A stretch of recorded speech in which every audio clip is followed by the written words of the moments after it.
Star Trek Prodigy, Supernova, Chapter 13. Janeway's voice echoed in the room. Janeway to away team. "We're here, Janeway," replied Gwyn. Are you safe? Have you found Zero and Rock? "I'm here," shouted Rock Talk, waving to the air surrounding Janeway's disembodied voice. "Zero and I were stuck in a cell for a really long time. My neck's all crampy and my butt's asleep, and I'm really hungry, and I think I stepped on a pebble or something, but it's not so bad except when I'm here too," said Zero, trying to pound out their dents. "And we're all fine," said Gwyn. I can hear that, said Janeway. Something has disrupted the energy coupling Mirios to the Dyson sphere. So I can scan the entire planet. Your life signs are all reading as good and strong. Your adrenaline levels and respiration are all elevated, but that's to be expected given the circumstances. "I was able to shut down the generator," said Dal. Rock placed her hands on her hips. "With help?" "A lot of help," Dal agreed. Well, that explains a lot, said Janeway, but not everything. "What else could there be?" asked Gwyn. Janeway paused for a beat. It doesn't explain the Neuroan life sign I'm reading. The Protostar's crew froze in place as Janeway continued. I'm sending coordinates to you now. It looks like it should take you about an hour to reach them. Gwyn couldn't believe it. A Neuroan? Maybe they weren't too late to help. "How do you know it's Neuroan?" The transporter filters out all matter, including DNA that isn't yours, when you beam back onto the ship. "Why?" asked Dal. Transporter accidents are infrequent, but common enough. You wouldn't want a duplicate you showing up any more than you would want a you that's merged with another species, would you? "Wait, what do you mean they're common enough?" asked Dal. Remind me to tell you about Tuvix sometime, said Janeway. My point is, the transporter filtered out anything that wasn't you, including some DNA that you must have picked up when handling the supplies in the bunker on Orissi. I cross-referenced it with Starfleet species, databases, and confirmed that it was, indeed, Neuroan. Gwyn stiffened her posture. "How much time have we got until the Sunstar goes supernova, Janeway?" Do you really want to know? "Not really." That's what I thought. You do have some time to rest, though. You've been through a lot, and no Starfleet crew can work efficiently without a little self-care. I'll beam down some provisions to your location now. A shipping container materialized in the room. Rock opened it and found rations of water and food and one very big, very fluffy pillow. "This is for my butt?" she asked. It is, replied Janeway. Thanks, Janeway. Gwyn waited for Dal to tell them it was time to get going, and waited. Finally, after all the food was eaten and Rock could feel her butt again, Gwyn took it upon herself to get them moving. "Time to get moving. Right, Dal?" "Right," he said. "Let's boldly go find that Neuroan." Janeway's coordinates led them straight to what looked like a storm cellar door. Dal pushed on the door. It didn't budge. Dal pushed again, still nothing. "Hello? Anyone in there? Please be nice. Please be nice." "Ugh," cried Gwyn. "These are the right coordinates, but the place is deserted." "I sense a consciousness behind the door," said Zero. "Or," Dal suggested, "it's a perfect place for an ambush." But Zero could sense the life form beyond the door. Whoever it is is afraid. Very afraid. "Keep going," said Janeway over the open channel. "But please proceed with caution." Dal knew time was of the essence. "We don't have time for this. Rock, do your thing." "My thing? What's my thing?" the young Brickar asked. "Get us in there." Okay. Stand aside, friends. Consider this thank you for saving my Brickar butt." Rock Talk bent down and pushed on the handles as Dal had. Nothing. Then she gently pulled and the door opened smoothly. "I did my thing." Dal almost wished he would fall into another hole and this time stay there forever. "I must have loosened it for her." Gwyn gave him a look. They walked down the steep stairs to a bunker that resembled the one they'd been in on Orissi, but this one was much bigger. Dim light illuminated the space enough for them to see hundreds of cots and workspaces, surrounded by roughly hewn walls lined with shelves and shelves of provisions. Zero motioned to their crewmates to remain silent and follow them toward the consciousness they could sense hiding behind a workstation. Gwen didn't need the Medusans' telepathic abilities to know that the Neuroan was there, though. She could see, on a table piled with scrap metal and parts, a still glowing laser welder. It was obvious that whoever was working there was still there. Silently and slowly, the team separated and approached the workstation from different sides. Gwen and Zero to the left, Rocktalk and Dal to the right. They all looked to Dal for the signal to move, and he raised his hand and, using his fingers, counted down. 3, 2. Suddenly a figure jumped out from behind the workstation, almost as tall as Rock, with white hair and beard framing its fish-like face. The creature aimed something right at them. "Stand back," it yelled through its pouty lips. "I won't hesitate to use this." The device seemed small in the creature's long pink fingers, but Gwen knew just because something was small didn't mean it wasn't deadly. Gwen extended her fretwork defensively. Rock was suddenly giddy. "Oh, I've never seen one of these in person."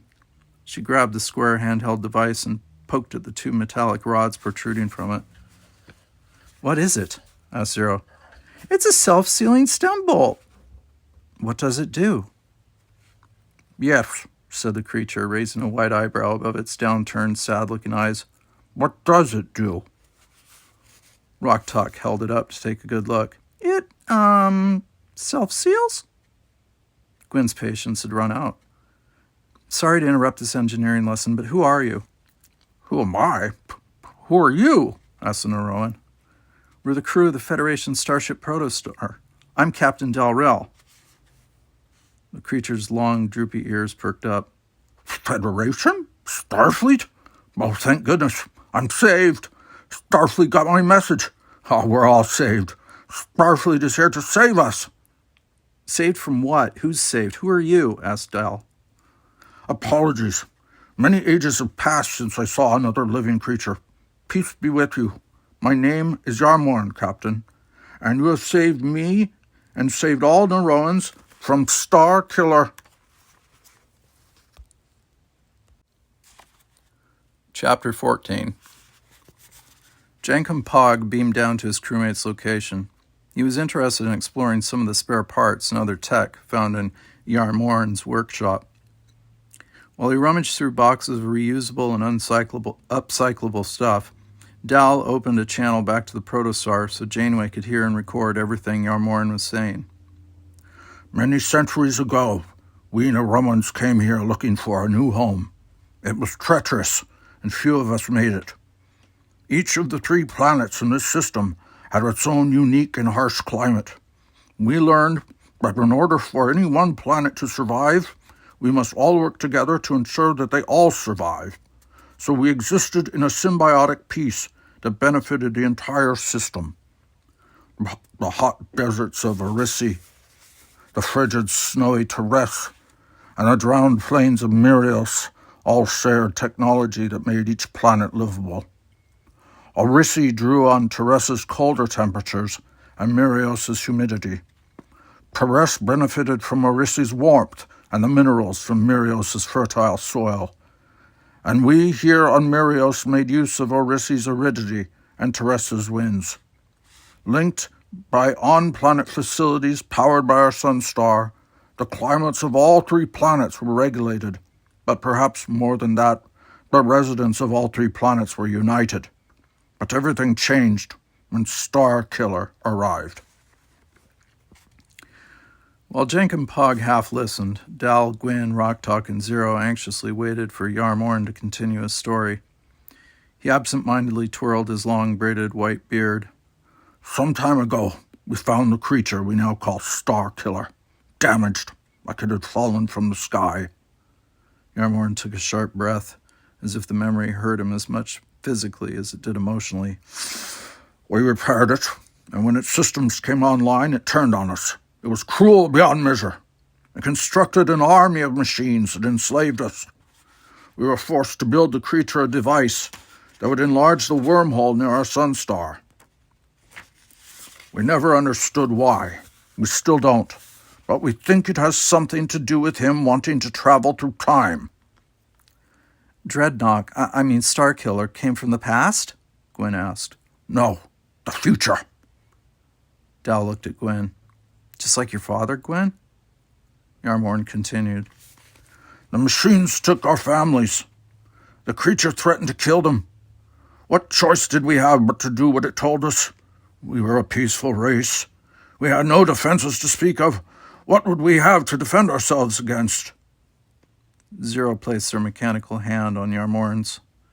They could psychically sense how much emotional pain the Neuroan was in.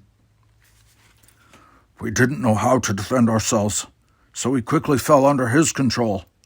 Starkiller enslaved us all. He even blocked all communication between the planets. We were effectively cut off from one another, unable to communicate. The Protostar crew knew this tactic from their time on Tars Lamora. If you stop communication between the oppressed, it is harder for them to rise up and rebel. This Starkiller may not be Dreadnought, but he certainly acted like him. Most of us were forced to destroy the hundreds of outposts that kept our planets in symbiosis. All but 3 were torn to the ground. 1 on each planet. Our scientists and engineers were tortured until they reconfigured those facilities to become generators that drew from each planet's core, linking them together and to the Sun Star to create a Dyson sphere to power up the wormhole device. The climates of each planet began to change, slowly at first, but before too long it became clear that each planet was reverting to its original and deadly state. Orissi became a desolate and deserted wasteland.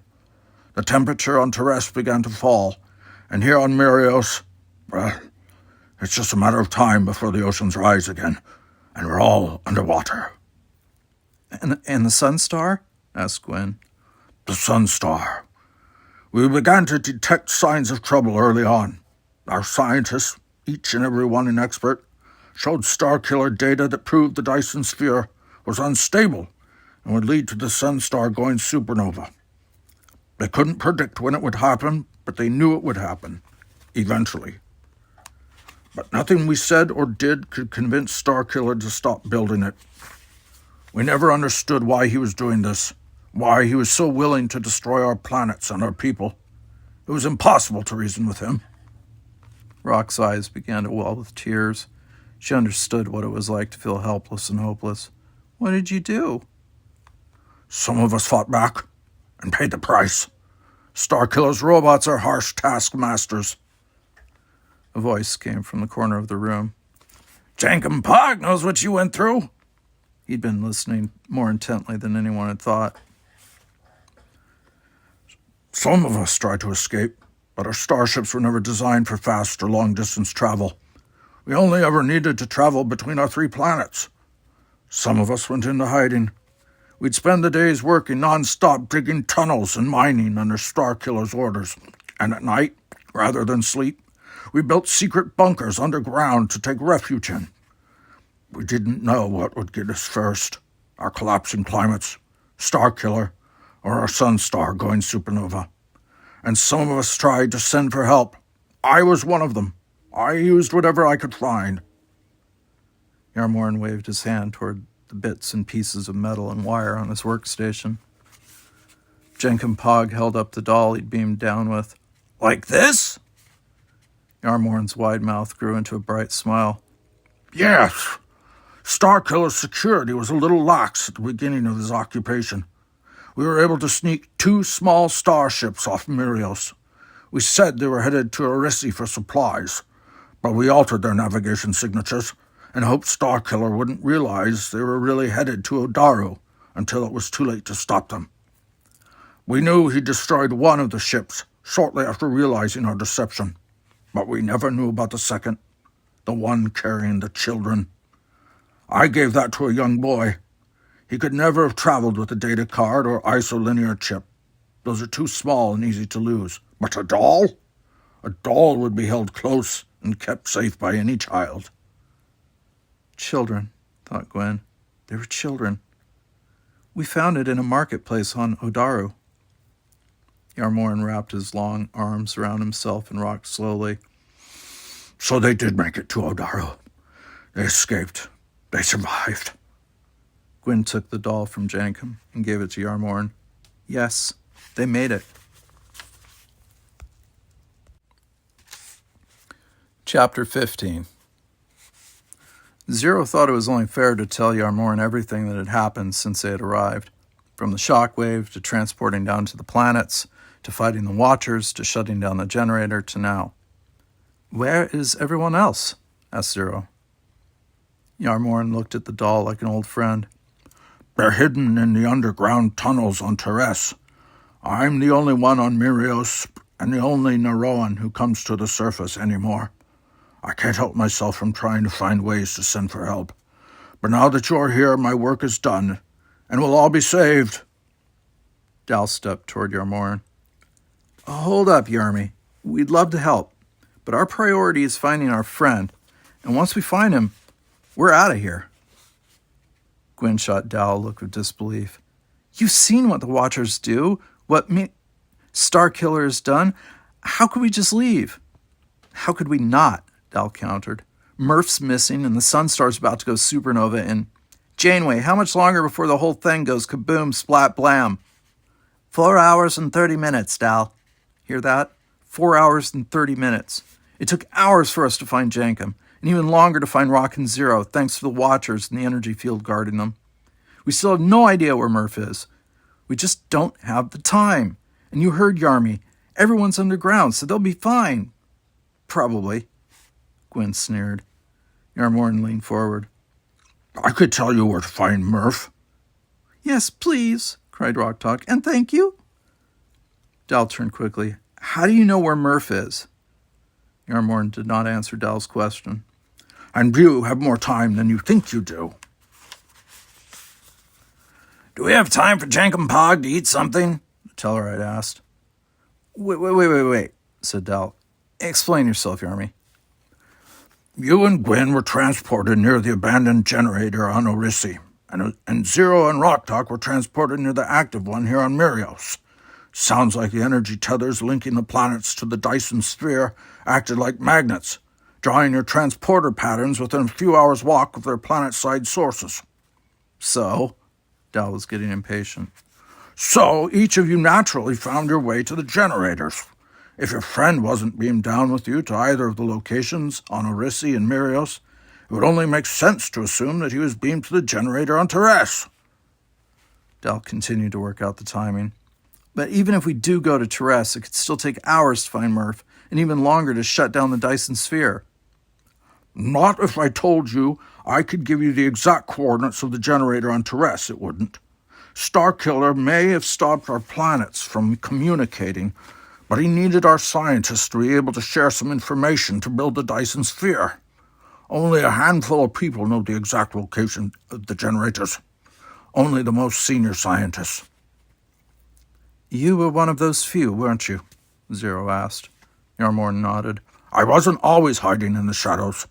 I was once Mirios' Minister of Science. I would have done anything for Neroan survival. I still will. Dal approached the Neroan. So give us the coordinates, Yarmy. Not until you promise to stop the Sunstar from going supernova. There's no time. There is time. There is. How? Asked Rock Talk. You said the generator you found on Orisi was abandoned and dormant, right? Yarmorin began. Right, said Gwyn. And you just shut down the one here on Mirios. Dal looked at Rock. We shut it down. Right. Yarmorin stood to his full height.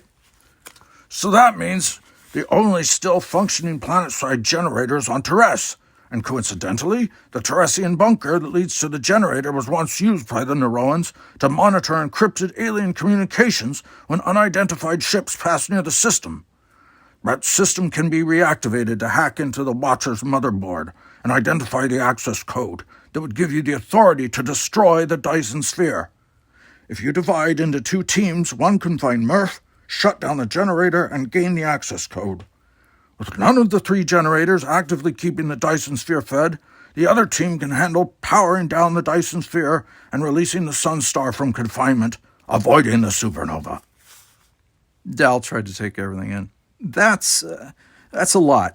Give us a minute to think. The Protostar's crew huddled in a corner. Jankum Pog says let's get Murph and then get out of here. We don't need to face another Watcher or another Dreadnought. Zero pondered Jankum's position. I am not sensing any duplicity from your mourn, just desperation. If we can help the Neuroans, do we not have a moral obligation to do so? Rock sighed. I don't know if I can face Dreadnought again. After what he did to all of us, I'm scared. Dal asked, and what about time travel, to gain us a precious few more hours? If we traveled back in time for more hours to do what is needed on Terres, could we travel forward to come back to right now? Is that even possible, Janeway? Oh, it's possible. In fact, the crew of the USS Enterprise once went forward to bring 2 humpback whales to their own time after traveling back to the 1980s to find them. However, the risks of such time travel are great, and the odds of success minute. That mission was led by the only Starfleet cadet to have ever beaten the Kobayashi Maru test. Do you mean James T. Kirk? Asked Zero. He's famous. Dal flinched at the mention of the classic Starfleet test. We've got our own no-win situation to deal with. How do we rescue Murph and the Neuroans before the supernova explodes?